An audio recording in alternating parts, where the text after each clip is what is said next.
déjà avec du président, puisqu'il y a des choses que moi je ne pouvais pas approuver.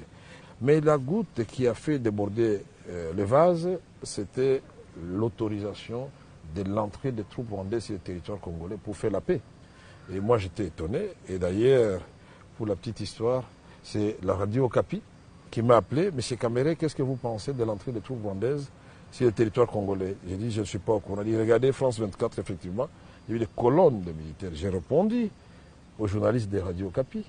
Je lui ai dit... Ma réaction d'abord, c'est l'étonnement. Je n'ai jamais été informé de quoi que ce soit sur l'entrée éventuelle des troupes rwandaises sur le territoire congolais. Au terme de notre constitution, toute intervention armée extérieure sur le territoire congolais doit requérir l'avis, l'autorisation de l'Assemblée nationale. Surtout qu'il s'agit d'un pays qui nous avait agressés.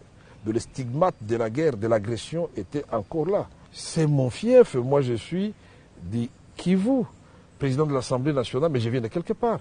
Mais comment puis-je accepter que les gens entrent sans prendre les précautions, tout en sachant que les gens peuvent se régler des comptes et ce sont les Congolais qui vont mourir?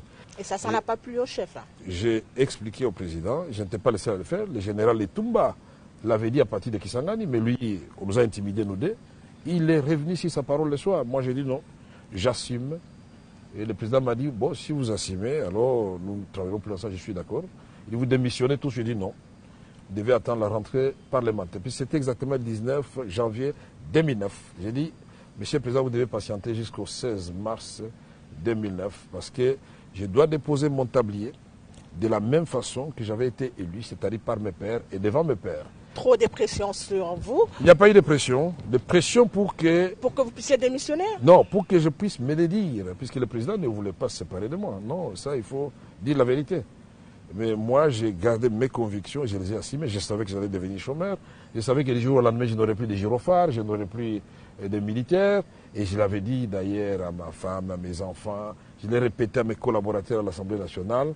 Quand vous êtes élu et promis à des hautes fonctions, il faut préparer déjà le départ puisque vous allez redevenir un citoyen normal. Et donc voilà, finalement,